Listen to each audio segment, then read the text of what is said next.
الحمد لله وحده والصلاة والسلام على من لا نبي بعده وعلى آله وأصحابه الذين أوفوا عهده الذين هم مفاتيح الرحمة ومصابيح الغرر. أعوذ بالله من الشيطان الرجيم. بسم الله الرحمن الرحيم. ربنا آتنا في الدنيا حسنة وفي الآخرة حسنة وقنا عذاب النار.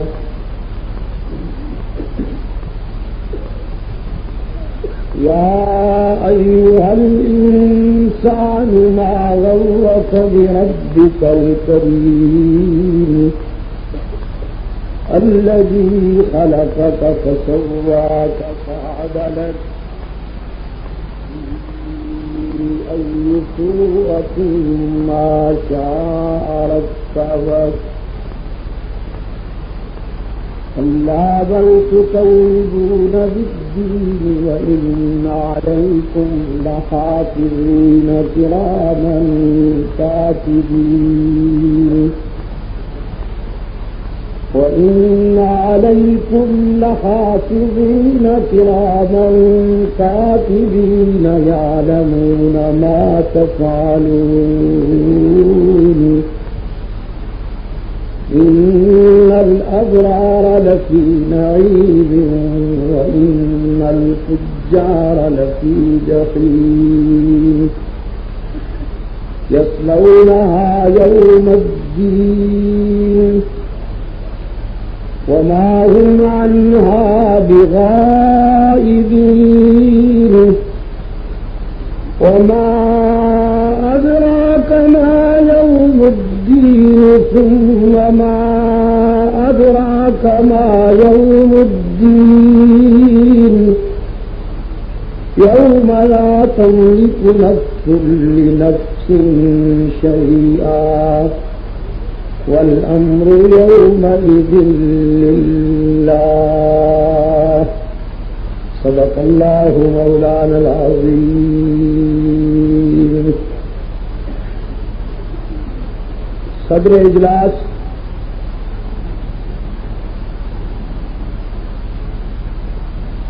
یہ آوازیں نہیں آنی چاہیے بھائی. دکاندار حضرات اس کو میلہ نہ سمجھیں، تعاون کریں ہمارے ساتھ. آواز نہیں آنی چاہیے. اب جو آواز آئی وہ شرارت سمجھی جائے گی.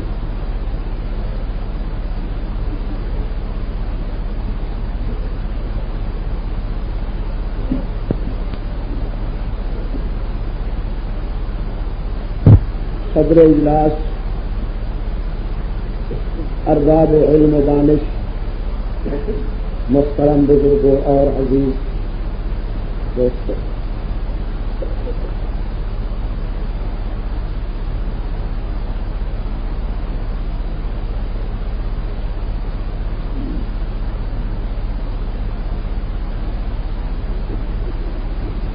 آج کا یہ پروگرام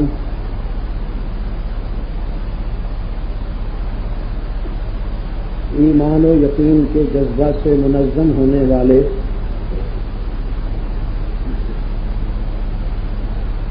چند روشن ضمیر فرزندان اسلام کی کاوشوں کا نتیجہ ہے.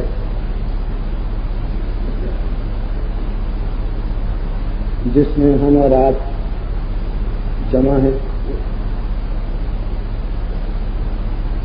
اگرچہ تشہیر کے مروجہ اور اثری تقاضوں کا پوری طرح احساس نہ کرنے کی وجہ سے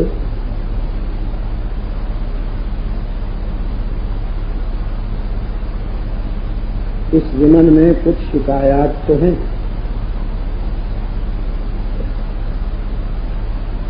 مثلاً یہ کہ اس پروگرام کا اشتہار اسٹیج کے گلے کا ہار تو بن گیا، لیکن شہر کے کسی نمایاں مقام پر بہت کم نظر آئے۔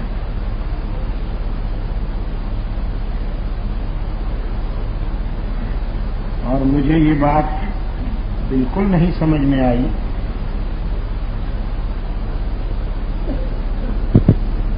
کہ اس گمنامی کو کیوں ضروری سمجھا گیا۔ پراپگنڈا اس دور کی خطرناک قوت ہے۔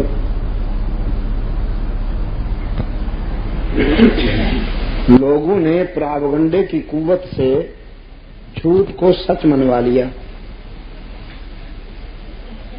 اور گمنامی میں سچ بے سر و سامان پھرتا ہے۔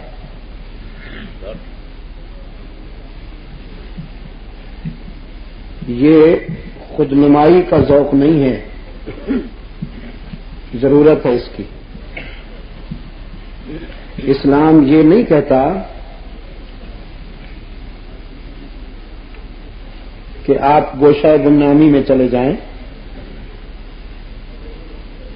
اسلام آپ کو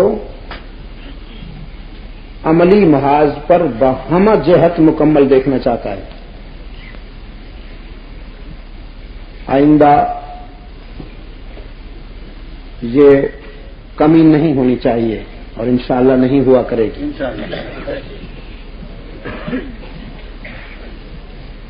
فکر آخرت کانفرنس سے اس پروگرام کو معنون کیا گیا۔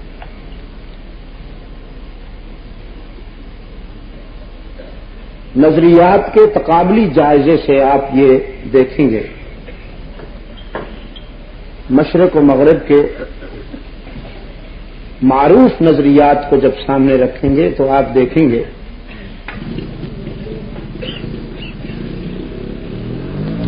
کہ کہیں صرف دنیا مطلوب ہے تو کہیں صرف آخرت مطلوب ہے۔ ایک سوچ یہ ہے کہ صرف دنیا سنوارو، یہی کامیابی اور ناکامی کا معیار ہے۔ جس نے بہت سی دنیا سمیٹ لی وہ کامیاب ہو گیا اور جو محروم رہا وہ ناکام ہوا۔ دوسری سوچ یہ ہے کہ ترک دنیا کر کے ایک گوشے میں بیٹھ جاؤ، قریب بھی مت جاؤ دنیا کے،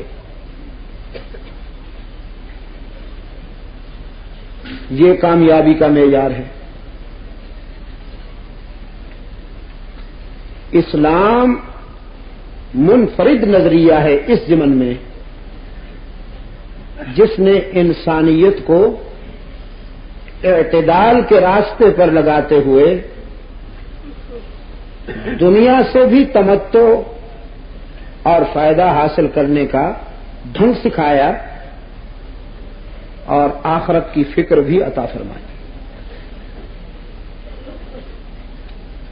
یہاں نہ صرف دنیا مطلوب ہے کہ کوئی مادہ پرست ہو جائے اور نہ صرف آخرت مطلوب ہے کہ رہبانیت سے ہمکنار ہو جائے۔ اللہ کے رسول صلی اللہ علیہ وسلم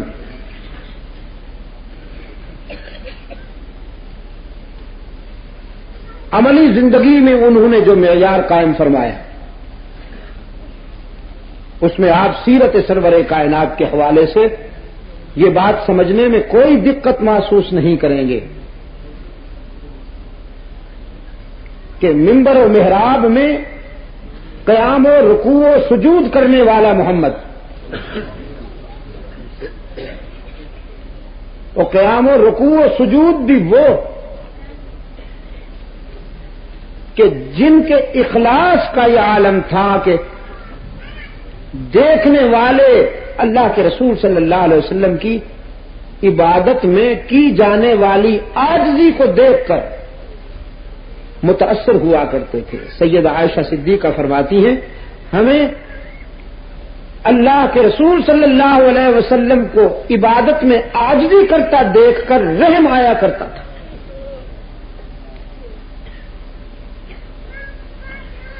لیکن وہی عابد، وہی سب زندہ دار، وہی رات کے اندھیروں میں اللہ کی یاد کے چراغ جلانے والا بدر و احد میں عسکری تقاضے بھی پورے کر رہا ہے، مکہ اور مدینہ کے بازاروں میں خرید و فروخت بھی کر رہا ہے، اور قرآن کے اسلوب میں اللہ سے دعا کرتا ہے کہ الہ العالمین ہماری دنیا بھی بہتر کر دے اور ہماری آخرت بھی بہتر کر دے۔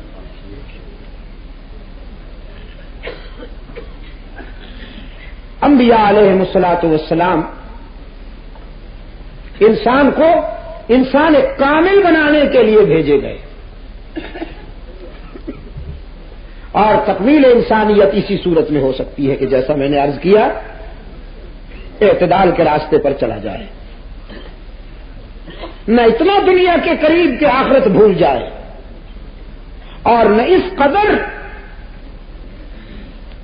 فکر آخرت کا دعویٰ کہ ترک دنیا ہو جائے۔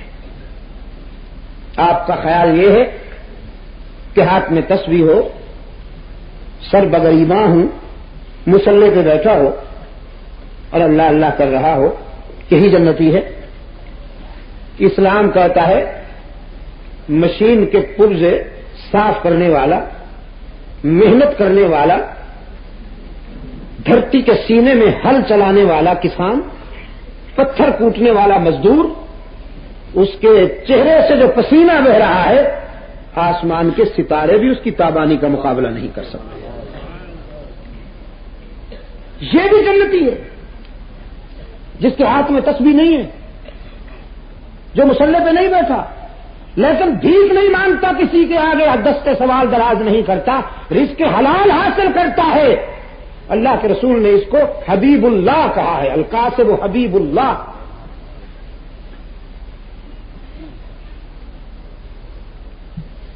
عصر حاضر کا مزدور، عصر حاضر کا محنت کش کمیونزم کی طرف کیوں چلا گیا؟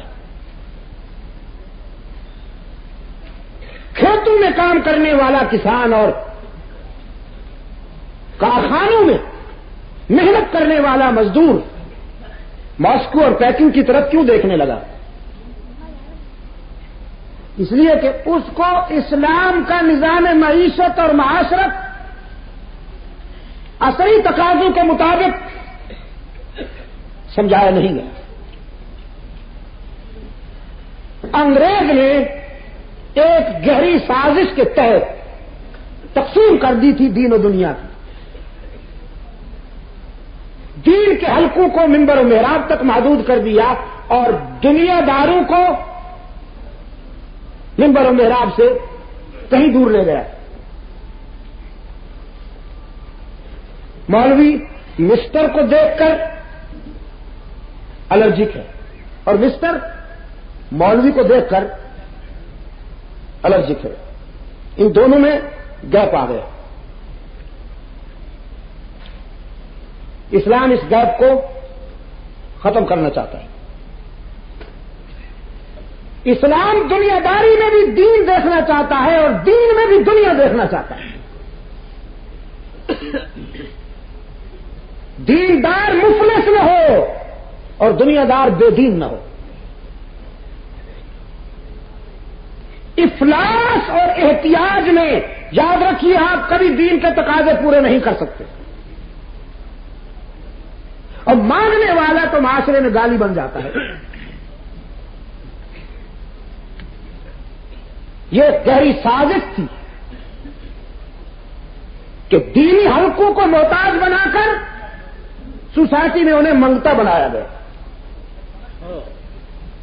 میں کلیم کرتا ہوں کہ آج تک آپ نے کسی پادری کو مانگتے ہوئے نہیں دیکھا ہوگا، کسی قادیانی کو مانگتے ہوئے نہیں دیکھا ہوگا۔ اور بہت سے باطل فرقے ہیں. کسی آغا خانی کو آپ نے مانگتے ہوئے نہیں دیکھا ہوگا. لیکن مولوی نشان بن گیا ہے سوال کا. مولوی اور سوال لازم و ملزوم،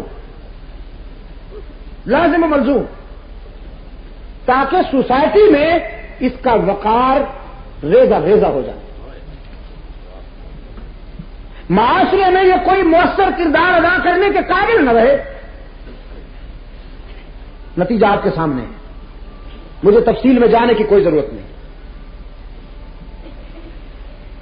کسب معاش عبادت ہے اسلام کے نقطۂ نظر میں. کسب معاش، رزق حلال حاصل کرنا عبادت ہے. اس کی صورت تجارت کی ہو، صحابہ کرام رضوان اللہ علیہ مجمعین نے تجارت کی. اس کی صورت محنت کی ہو، مزدوری کی ہو، زراعت کی ہو، کوئی بھی صورت ہو رزق حلال حاصل کرنے والے کو اللہ کے رسول صلی اللہ علیہ وسلم نے یہ خوشخبری سنائی ہے کہ حشر کے دن نبیوں، صدیقین اور شہداء کی صف میں کھڑا ہوگا وہ تاجر جو امانت و دیانت کی بنیاد پر رزق حلال حاصل کرتا ہے. لیکن اس میں یہ فکر دامن گیر رہے کہ میں جو کچھ کر رہا ہوں اللہ کے حضور میں نے اس کا حساب دینا ہے. قرآن کریم نے ہمیں دعا کا یہ انداز بتلایا ہے کہ جب دعا کے لیے ہاتھ کھڑے کرو تو سب سے پہلے دنیا کی بہتری مانگ لو اللہ سے. ربنا آتنا فی الدنیا حسنۃ. ہمیں یہ طریقہ بتایا گیا. حضرت سلیمان علیہ الصلوۃ والسلام نے اللہ سے جب دنیا مانگی تھی تو پہلے آخرت کی بھلائی مانگ لی. فرمایا رب اغفر لی وہب لی ملکا لا ينبغی لأحد من بعدی. رب اغفر لی، الہ العالمین، سب سے پہلے میں عاقبت کی بھلائی چاہتا ہوں، میری عقبہ سنوار دیجئے. پھر دنیا میں بھی وہ مقام عطا کیجئے کہ جو تیرے نزدیک پسندیدہ ہو. الہ العالمین، مجھے مملکت عطا کیجئے، قوت حاکمہ عطا کیجئے، اقتدار کی قوت دیجئے تاکہ میں نیکیوں کو فروغ دے سکوں اور برائی کا خاتمہ کر سکوں. یاد رکھیے علماء کرام، فکر آخرت کرنے والے روشن ضمیروں، یاد رکھنا باطل کی سرکوبی کے لیے تسبیح ضروری نہیں، کچھ اور چاہیے. آپ نے تسبیح کے دانوں پر ڈپینڈ کر رکھا ہے، بس اسی پہ انحصار کر رکھا ہے. آپ کا خیال یہ تسبیح جم جم کے پڑھوں گا، حجرے میں دعائیں مانگوں گا تو انقلاب آ جائے گا. دعائیں مانگنے سے، تسبیح کے دانے پھیرنے سے اگر انقلاب آتا تو اللہ کے محبوب کو بدر و احد میں خون نہ بہانا پڑتا. تبدیلیاں آرزوؤں سے نہیں آ جایا کرتی دوستو، تمناؤں سے نہیں آ جایا کرتی، تبدیلیوں کے لیے کچھ کرنا پڑتا ہے. اور قوت حاکمہ اگر برے لوگوں کے ہاتھ میں ہوگی تو برائی پھیلے گی، اچھے لوگوں کے ہاتھ میں ہوگی تو اچھائی پھیلے گی. کیوں حاجی صاحب، آپ کا کیا خیال ہے؟ برے لوگوں کے پاس اگر قوت حاکمہ ہوگی تو کیا ہوگا؟ طوائفوں کو ایوارڈ ملیں گے،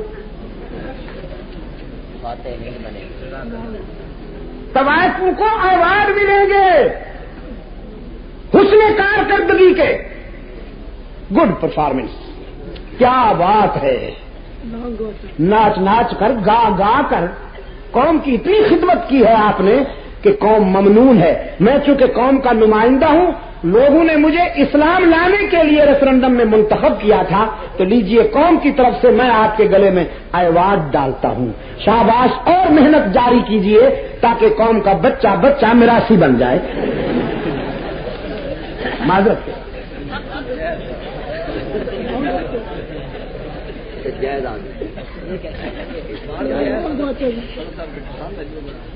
ہاں عزیز دوستو، میں سوچ سمجھ کر کہہ رہا ہوں جو کچھ کہہ رہا ہوں، بالکل غیر جذباتی انداز میں۔ قوت حاکمہ اچھے لوگوں کے ہاتھ میں ہوگی تو اچھائی پھیلے گی، اور برے لوگوں کے ہاتھ میں ہوگی تو برائی پھیلے گی۔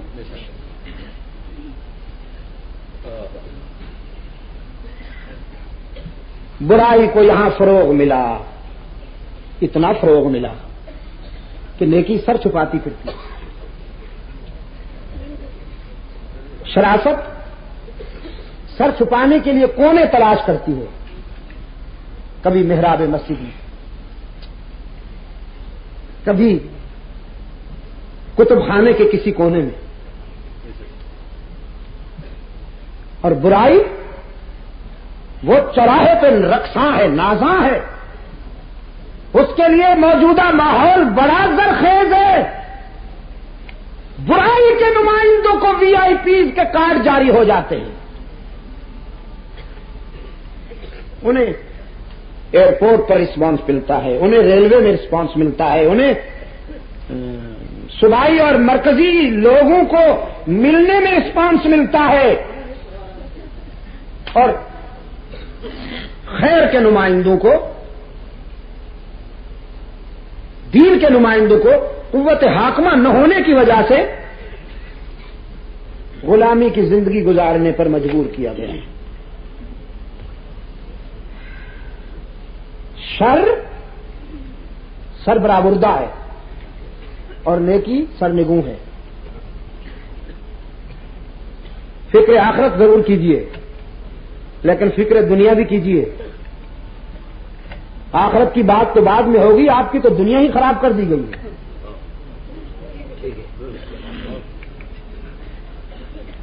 وہ تو مرنے کے بعد آئے گا نا آخرت کا مرحلہ۔ اپنی دنیا کی تو خیر منائیے، آپ کی تو عزت محفوظ نہیں، جان محفوظ نہیں۔ جس قوم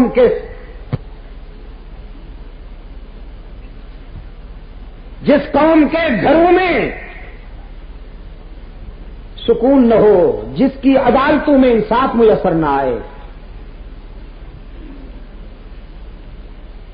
جہاں گندے لوگوں کو کوئی خطرہ نہ ہو اور اچھے لوگوں کو کوئی تحفظ نہ ہو، جہاں برائی کے اڈے محفوظ ہوں، قال اللہ قال رسول کی مجالس میں بم پھٹ رہے ہوں،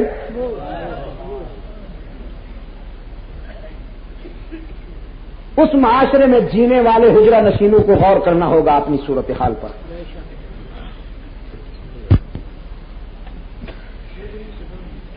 احسان الہی ظہیر تنہا چلا نہیں گیا، وہ جاتے جاتے ایک پیغام دے گیا ہے کہ آج میں، کل تمہاری باری ہے۔ وہ تو خوش نصیب تھا، ایک مقصد پر جان دے کر چلا گیا۔ گزشتہ فروری میں، یہی جو ایک مہینہ پہلے گزرا، مدینہ طیبہ میں ہم اکٹھے تھے عمرے کے سلسلہ میں، جب میں گیا ہوا تھا۔ صبح کی نماز کے بعد میرا ہاتھ پکڑ کر سیدھا جنت البقیع لے گئے، اور اب جنت البقیع کے بیچ میں جو بازار تھے یا کچھ عمارتیں تھیں، بلڈنگیں تھیں، وہ سب اڑا دی گئی ہیں۔ مسجد نبوی سے جنت البقیع تک یہ پورا حصہ حرم میں آ گیا ہے، اور اب جنت البقیع صبح کی نماز سے 10 بجے تک کھلتی ہے۔ ہم وہاں گئے، امہات المومنین کی قبروں پر ایصال ثواب کیا، پھر بنات طیبات کی قبروں پر آئے، پھر ہم سیدھے ایک مظلوم کی قبر پہ پہنچے۔ پہلے ان کی قبر بالکل کارنر میں تھی، اب توسیع ہو جانے کی وجہ سے وسط میں آ گئی ہے۔ وہ عظیم اور مظلوم انسان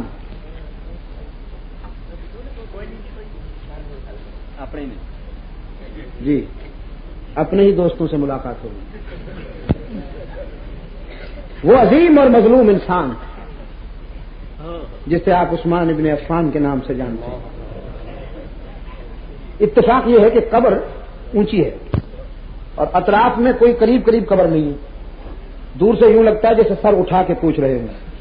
ہمیں کھو کے نظروں سے پچھتائیے گا, کمی کوئی محسوس فرمائیے گا.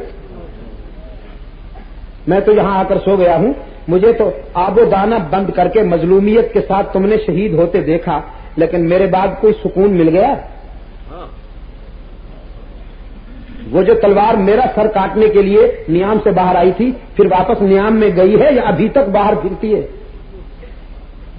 بے ساختہ رفت طاری ہوئی. اس قدر روئے وہاں کھڑے ہو کر, اس قدر روئے. پھر دعا کے لیے جب ہاتھ اٹھائے, اللہ گواہ ہے, تو وہاں بہت ساری عالم اسلام کے لیے دعائیں, دوستوں کے لیے اللہ تعالیٰ سے دعائیں مانگتے رہے. پھر ایک جملہ اس میں بھی یہ بھی تھا کہ الہ العالمین, یہ بہت بڑا حصہ ہے جنت البقیع کا, چھوٹا سا ٹکڑا قبر کے لیے ہمیں بھی میسر آ جائے تو تیرا بڑا کرم ہوگا. کبھی کبھی وہ نقد سنتا ہے, اس نے سنی اور یوں سے مرتے تو سب ہیں, مریں گے اور بھی, لیکن مرنا ہو تو ایسا مرنا ہو کہ دھماکہ لاہور میں, قبر جنت البقیع میں.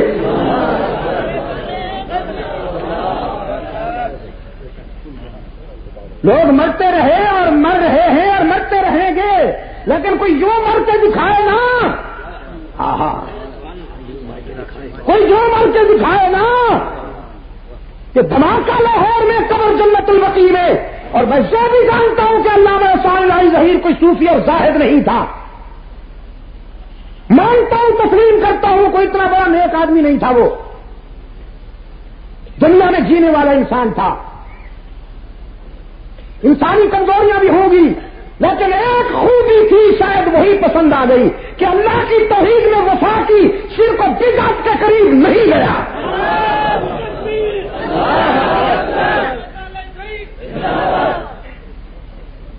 موحد کھرا تھا, کھرا موحد تھا, اور اس کے سینے میں غیرت کا آتش فساں تھا. اس نے اسلام کے خلاف اصلی فتنوں کو چن چن کر بے نقاب کیا ہے. اردو میں بھی قلم چلایا ہے, عربی میں بھی قلم چلایا ہے.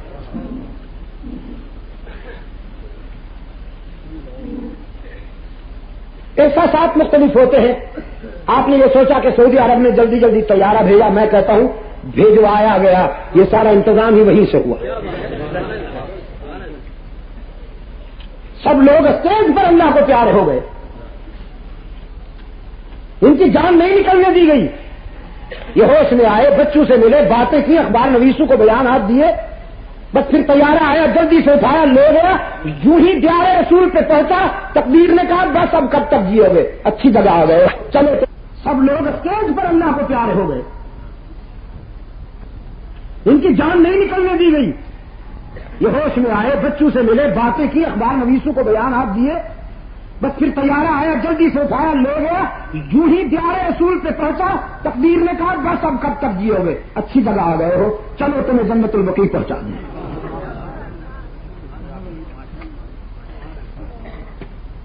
منہم من قضا نحبہ ومنہم من ينتظر. وہ تو اپنے مقام پہ پہنچ گیا, لیکن ہمارے لیے ایک اشارہ چھوڑ لے کہ آج ہم, کل تمہاری باری ہے. اور سرگودا کے روشن ضمیروں, ہوگا جنہیں کوئی شبہ ہوگا, لیکن میں سمجھتا ہوں احسان اللہ ظہیر اور اس کے رفقا کو انہی درندوں نے جارحیت کا نشانہ بنایا ہے, جن درندوں کے ہاتھوں سے اسلم قریشی نشانہ بن چکے ہیں. یہ سب ربوے کی کارکردگی ہے. اور یہ آپ کو میں کہہ دینا چاہتا ہوں کہ جس طرح اسلم قریشی کے قاتلوں کو نہیں پکڑا گیا, شاید یہ قاتل بھی نہیں پکڑے جائیں گے، لیکن اس کے نتائج بھگتنے کے لیے پوری قوم تیار رہے تھے۔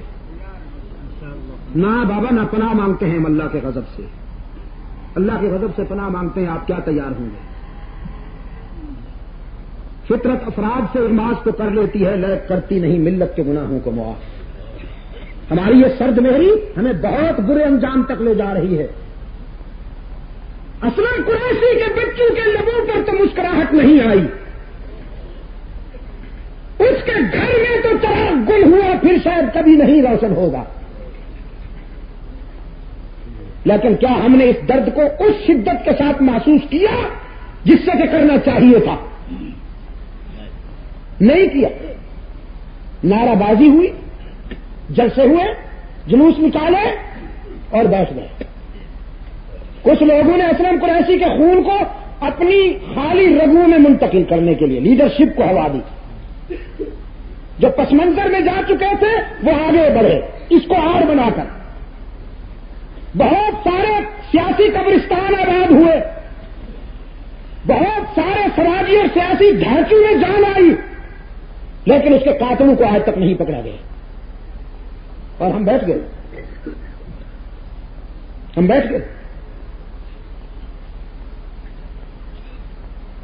میرے عزیز دوستو، فکر آخرت یوں کیجئے کہ جو لٹیرے، جو درندے آپ کی دنیا برباد کرنے کے لیے شب و روز لگے ہوئے ہیں، ان کا بھی محاسبہ کیجیے، ان کا بھی سدباب کیجیے۔ بے شک اللہ سے دعا کرتے جائیے کہ الہ العالمین ہماری آخرت کو بھی بہتر کر، لیکن دنیا سنوارنے سے بھی کوتاہی مت کیجیے۔ سلیمان علیہ الصلوۃ والسلام نے اللہ سے مملکت اور اقتدار اس لیے نہیں مانگا تھا الیاذ باللہ کہ وہ نفس کو تسکین پہنچانا چاہتے تھے، نہیں، اعلاء کلمت اللہ کے لیے، سچائی کے فروغ اور برائی کے خاتمے کے لیے قوت اقتدار ضروری۔ جب تک قوت حاکمہ اور قوت اقتدار نہیں تھی، کائنات کا سب سے بڑا انسان مظلوم تھا۔ سب سے بڑا انسان، کائنات کا سب سے بڑا انسان شعب بنو ہاشم میں نظر بند تھا، اس سے سوشل بائیکاٹ کیا گیا، اس پر الزام تراشی کی گئی، اس پر زبان درازی کی گئی، اس کو سنگباری کا نشانہ بنایا گیا، اس کے چاہنے والوں ماننے والوں کو انگاروں پہ لٹایا گیا، انہیں ریزہ ریزہ کر دیا گیا، یہ سب کچھ سہنا پڑا۔ لیکن جب قوت حاکمہ ہاتھ میں آئی تو پھر وہی مظلوم فاتح بن کر داخل ہوا۔ یہ اور بات ہے کہ فاتح بن کر داخل ہونے کے بعد انتقام نہیں لیا، معاف کر دیا، لیکن فاتح بن کر آیا، قوت حاکمہ کو منظم کیا، انرجی کو منظم کیا، عبادت کرنے والوں کو مجاہد بنایا، مجاور نہیں بنایا۔ بہت بڑی غلط فہمی ہے اس دور میں کہ فکر آخرت کرنی ہے تو بس سب ذمہ دار بن جائیے، مجاور بن جائیے، نہ، فکر آخرت کے لیے مجاہد بننا ضروری ہے، مجاہد بننا ضروری ہے فکر آخرت کے لیے۔ آپ کا عملی زندگی میں کردار اتنا دو ٹوک ہو کہ باطل آپ کے نام سے کانپ جائے۔ ترہبون بھی عدو اللہ وعدوکم، اگر کسی کے پاس رول ہو تو آپ کے پاس ڈنڈا ہونا چاہیے، کسی کے پاس چاقو ہو تو آپ کے پاس خنجر ہونا چاہیے، کسی کے پاس ریوالور ہو تو آپ کے پاس رائفل ہونی چاہیے، کسی کے پاس رائفل ہو تو آپ کے پاس کلاشنکوف ہونی چاہیے، میزائل ہونے چاہیے، مکمل تیاری ہونی چاہیے، تاکہ کوئی باطل پرست آپ کو کمزور سمجھ کر پیس نہ ڈالے۔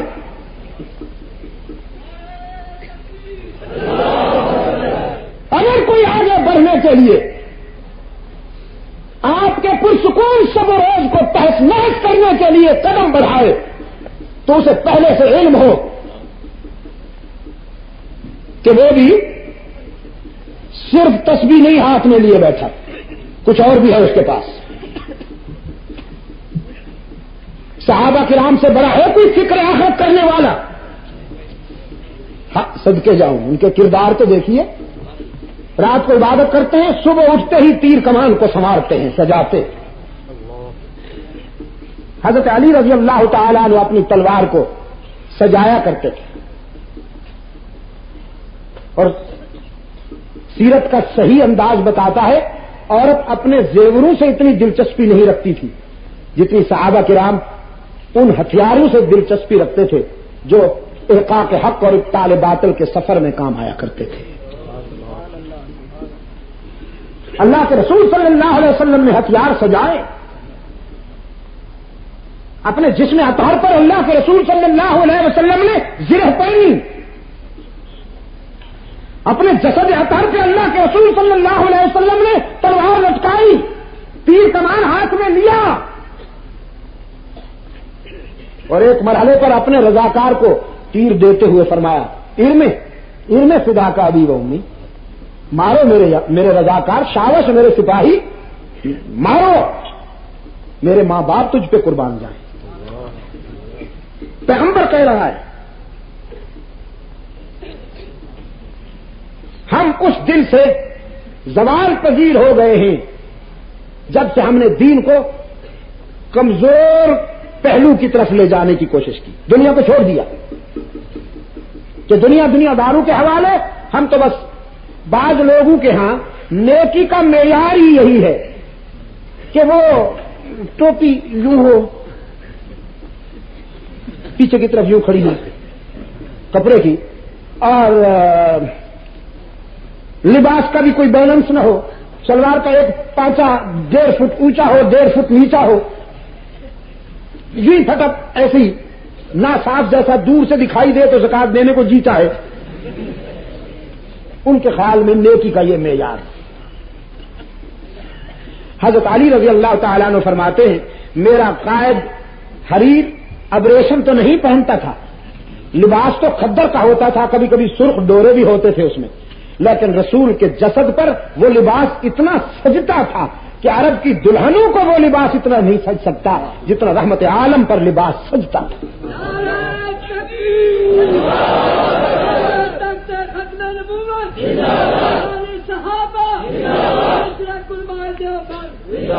یہ کس نے کہا ہے بھائی کہ ترک دنیا کا نام دین ہے؟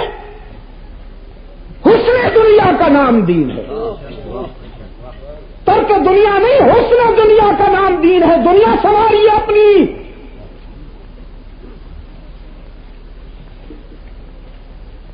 مت آزاد چھوڑیے انہیں جو آپ کی دنیا کو خراب کرنے پر تلے بیٹھے، اور انہیں بھی پہچانیے جو یہ کہتے ہیں کہ صاحب دین تو منبر و محراب کی شے ہے، دنیا سنوارنے کے لیے دین کو بیچ میں مت لاؤ، دین کو بیچ میں مت لاؤ۔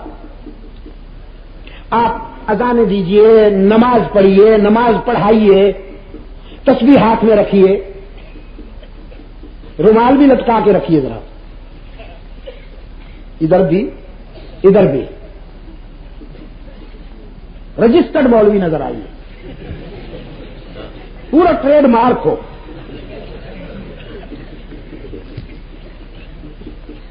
ایسے بہت ہیں، ایسے بہت ہیں، یہاں نہیں ہوگا، اللہ تعالیٰ آپ کو محفوظ رکھے۔ آپ کے ساتھیوں میں آ ہی نہیں سکتا حاجی صاحب، آپ کے خسرو کی اپنی انجمن ہوتی ہے، مردوں سے انہیں کیا۔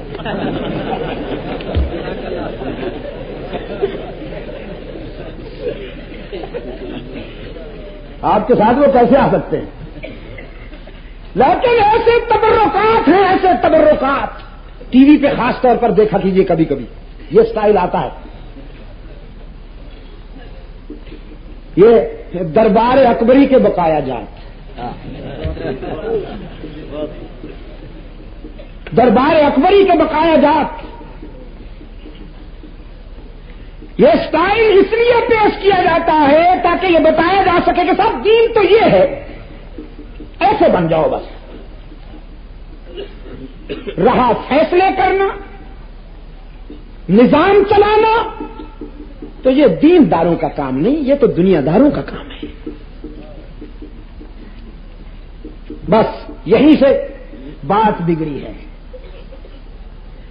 جب فیصلے کرنے والے فاروق اعظم ہوا کرتے تھے تو کائنات کا سینہ عدل سے معمور ہو گیا۔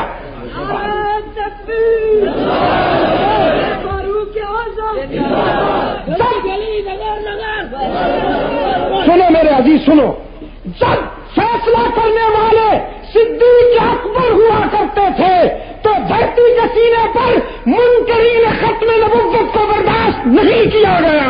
نعرہ تکبیر، ختم نبوت، مولانا عبد المجید شاہ صاحب ندیم۔ اور جب فیصلے کا اختیار استعماری لابی کے ایجنٹوں کے ہاتھ میں آیا، سامراجی محاذ کے وفاداروں کے ہاتھ میں آیا، جب یہ کون ہے؟ کون ہے یہ؟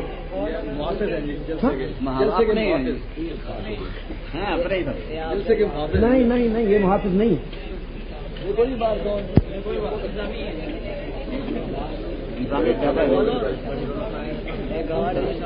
گارڈ ہے۔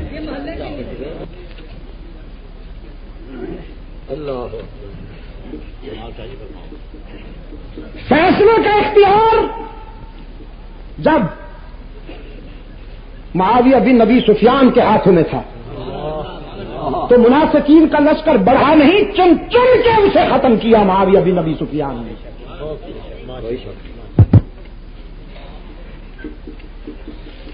20 سال پوری سلطنت اسلامیہ پر حکومت کی اور 19 سال شام پر گورنری کی، شام کی گورنری، اور 20 سال دور حکومت میں دعویٰ کرتا ہوں کوئی چھوٹے سے انتشار کا واقعہ دکھا دو، جو سزا آپ چاہے بھگتنے کے لیے تیار۔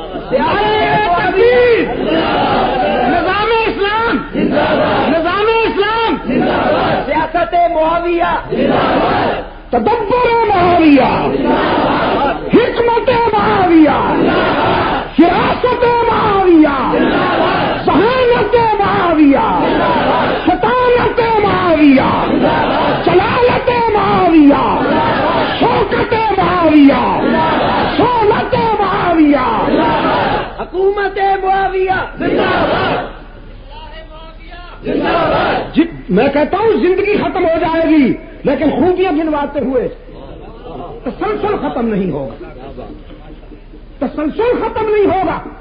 دشمنان معاویہ مردہ باد، مردہ باد۔ سنیے میرے عزیز، سنیے، میں آپ کو کچھ کہنا چاہتا ہوں۔ یہ فکر آخرت کی بات کر رہا ہوں، فکر آخرت کی بات کر رہا ہوں۔ حجروں میں مت گھسیے، یہ تصوف اور طریقت نہیں، یہ فرار ہے، فرار، فرار کا مذہبی طریقہ، فرار کا مذہبی طریقہ، خوبصورت طریقہ۔ میدان میں آئیے، سر کی قوتوں سے ٹکرائیے۔ اللہ نے جان امانتاً دی ہے، اس کا نذرانہ پیش کیجیے، اور اگر نہیں پیش کرو گے تو چلی جائے گی، رہے گی نہیں۔ کسی کا اگر یہ خیال ہے کہ میں جان بچا کے رکھوں گا تو زندگی ہمیشہ رہ جائے گی، نہ، اس نے چلے جانا ہے۔ فرق یہ ہے کہ چھین لی جائے یا سپرد کر دی جائے۔ سپرد نہیں کرو گے تو چھین لی جائے گی۔ جنہیں فکر آخرت ہوتا ہے وہ سپرد کر دیتے ہیں، اور جنہیں فکر آخرت نہیں ہوتا حجرے میں گھس جاتے ہیں، ان سے زندگی چھین لی جاتی ہے۔ آئے ہائے، احد کے سینے پر ایک روشن ضمیر سویا ہوا تھا جس کا جسم زخموں میں ریزہ ریزہ ہو چکا تھا۔ فکر آخرت کا علمبردار، رسول کا شاگرد، جسم کا بوڑھا روح کا جوان، جسم کا بوڑھا، روح کا جوان. تاریخ اس کا نام سعد بن ربیع انصاری بتاتی ہے. اللہ کے رسول صلی اللہ علیہ وسلم سے قریب قریب رہتا تھا، خادم خاص تھا. رحمت عالم صلی اللہ علیہ وسلم کے جنگ کے اختتام پر اطراف و اکناف میں دیکھا سعد بن ربیع نظر نہیں آئے تو فرمایا وہ ابن ربیع انصاری کہاں ہے؟ شہید ہو چکا یا زندہ؟ صحابہ نے ادھر ادھر دیکھا، چونکہ وہ نظر نہیں آئے تو اللہ کے رسول صلی اللہ علیہ وسلم نے پھر فرمایا سعد بن ربیع نظر نہیں آتا. کوئی جواب نہ ملا. تیسری بار پوچھا بھائی سعد بن ربیع کہاں ہے؟ اسے دیکھو نا ذرا. تو ایک اور انصاری اٹھا، جہاں لاشیں بکھری ہوئی تھی، جہاں زخمی پڑے تھے، وہاں جا کے کھڑے ہو کر کہنے لگا سعد بن ربیع اگر آواز سن رہے ہو تو جواب دو، کہاں ہو؟ کوئی جواب نہیں آیا. اس نے پھر کہا سعد بن ربیع تم کہاں ہو؟ کوئی جواب نہیں آیا. تو تیسری مرتبہ کہا سعد بن ربیع تمہیں محمد عربی یاد کرتے ہیں، کہاں ہو؟ اب اس تیسری پکار پر ایک ہاتھ بلند ہوا، لاشوں میں سے ایک ہاتھ بلند ہوا کہ اگر وہ یاد کرتے ہیں تو پھر ان کے لیے زندہ ہوں. یہ انصاری دوڑا، جا کے دیکھا سعد بن ربیع خون شہادت میں رنگا ہوا ہے. اس دور کے عاشق خون شہادت میں سرخ ہو جاتے تھے اور عصر حاضر کے عاشقوں کے ہونٹ پان کی سرخی میں سرخ ہو جاتے ہیں.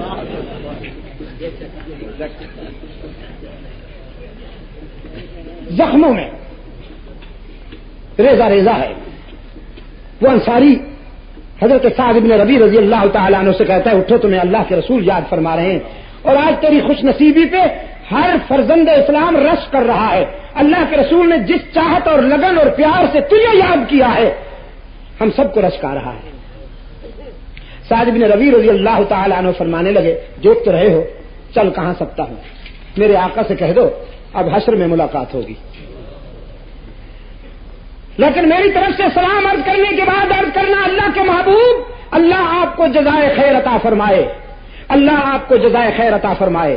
ہم آستانہ پرست تھے، تو نے ہمیں خدا پرست بنا دیا. ہم مجاور تھے، تیری تعلیمات نے ہمیں مجاہد بنا دیا. ہم ہر جائی تھے، محمد اللہ آپ کو جزائے خیر عطا فرمائے کہ تو نے ہمیں یکجائی بنا دیا.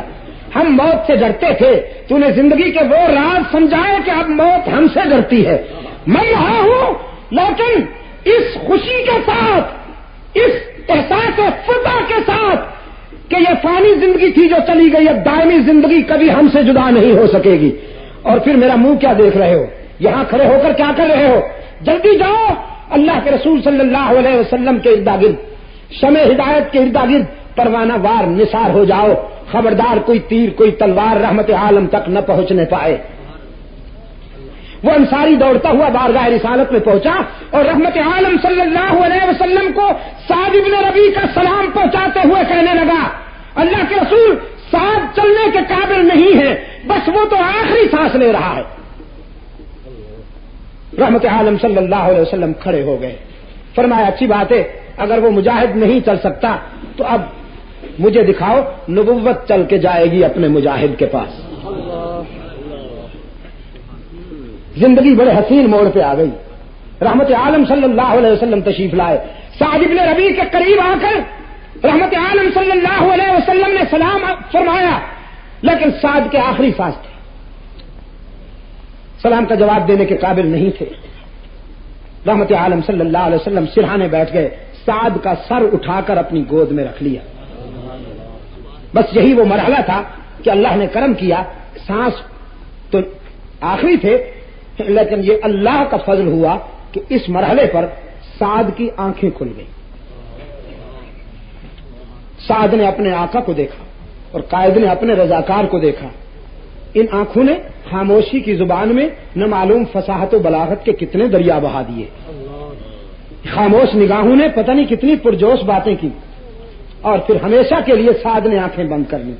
اللہ کے رسول صلی اللہ علیہ وسلم نے سعد کی آنکھوں پہ ہاتھ رکھ دیا اور پھر ماتھا چوم کے فرمایا سلام علیکم بما صبرتم فنعم عقبی الدار انا انشاءاللہ بکم للاحقون.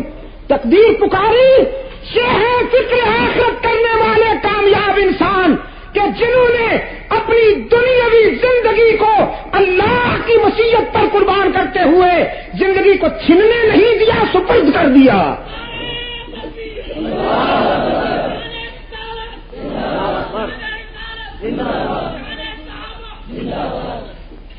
میرے عزیز دوستو، فکر آخرت کے عنوان سے گفتگو کے اختتام پر میں آپ کو ذوق جہاد کی طرف بلاتا ہوں. برائی خود کو آزاد سمجھنے لگی ہے. برائی یہ سمجھتی ہے کہ اب مجھ پر ہاتھ ڈالنے والا کوئی نہیں. میں آپ سے پوچھتا ہوں، کیا ایسا ہے؟ کیا برائی کو پھیلنے دو گے؟ اگر اقتدار کے زیر سایہ برائی پھیلے تو میں کہتا ہوں اپنا فرض ادا کیجیے، اپنا فرض ادا کیجیے، منظم ہو جائیے. بہت اچھی بات کی میرے عزیز عطا اللہ نے، بہت اچھی بات کی، اور انشاءاللہ ایسا ہی ہوگا. صحابہ کرام کی عزت و ناموس کی حفاظت کے لیے ہم سب ایک، چاہے کسی کا نام عبد الرحمان ہو، کسی کا نام عبد المجید ہو، کسی کا نام عطا اللہ ہو، کسی کا نام ضیاء الحق ہو، کسی کا نام محمد اسلم ہو، یا کسی کا نام عبد العزیز ہو، یا مشتاق ہو، یا کچھ اور ہو، ہم ایک ہیں اس کاز پر انشاءاللہ. جن چوکوں کے نام صحابہ کے نام سے موسوم کیے گئے ہیں، پہلے ہمیں اتنی زیادہ دلچسپی نہیں تھی، لیکن اب چھوٹے چھوٹے بورڈ پر جو تحریر لکھی ہوئی ہے نا، وہ تحریر ہمارے ایمان و یقین کا عنوان ہے. اس تحریر کو مٹانے کے لیے اگر کوئی ہاتھ بڑھا تو وہ اپنی سلامتی کی خیر منائے، چاہے کسی کا ہاتھ ہو. میرے عزیز نے تو ایک کردار کا نام لیا، میں جنرل بات کرتا ہوں. کوئی بھی ہاتھ اگر اس طرف بڑھا تو وہ اپنی سلامتی کی خیر منائے. یہ بورڈ مٹنے کے لیے نہیں لگائے گئے، ٹکنے کے لیے لگائے گئے. اب یہ ٹکے رہیں گے اور چمکتے رہیں گے. جنہیں ان تحریروں سے تکلیف ہوتی ہے وہ آنکھیں بند کر کے گزر جایا کریں. وہ دل کے اندھے جسم کے بھی اندھے بن جایا کریں. جنہیں یہ نام اچھے نہیں لگتے، انتظامیہ مجھے یقین ہے، مجھے امید ہے کہ صحیح فیصلہ کرنے میں انشاءاللہ کردار ادا کرے گی. یہ نام ہٹائے جانے کے قابل ہوتے تو پہلو رسول میں نہ سو رہے ہوتے. اگر یہ نام ہٹائے جانے کے قابل ہوتے تو حدیث کے ورقوں پہ نہ چمک رہے ہوتے. اگر یہ نام محو کرنے کے قابل ہوتے تو قرآن کے ورقوں پر نہ چمک رہے ہوتے.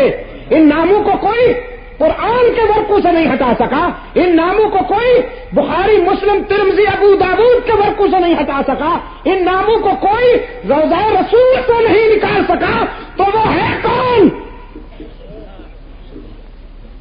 وہ کون ہے جو ان چوکوں سے ان تاریخ کے تابندہ عنوانوں کو ہٹانے کی کوشش کرے گا؟ بچ کے نہیں جائے گا. فرزندان اسلام کے غیظ و غضب سے بچ کے نہیں جائے گا. ان ناموں کو ہٹانے کی اگر جسارت ہوئی یا ان پر کپڑا ڈالنے یا پردہ ڈالنے کی کوشش کی گئی، پردہ ڈالنا ہے تو اپنے گناہوں پہ ڈالو. رات کے سناٹوں میں وی سی آر پہ بی پی دیکھنے والے بے حیاؤ،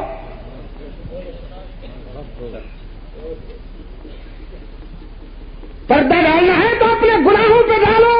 محمد کے یاروں کی عظمت پر کوئی پردہ نہیں ڈالا جائے گا. یہ چھپنے کے قابل نہیں، نکھرنے کے قابل ہے.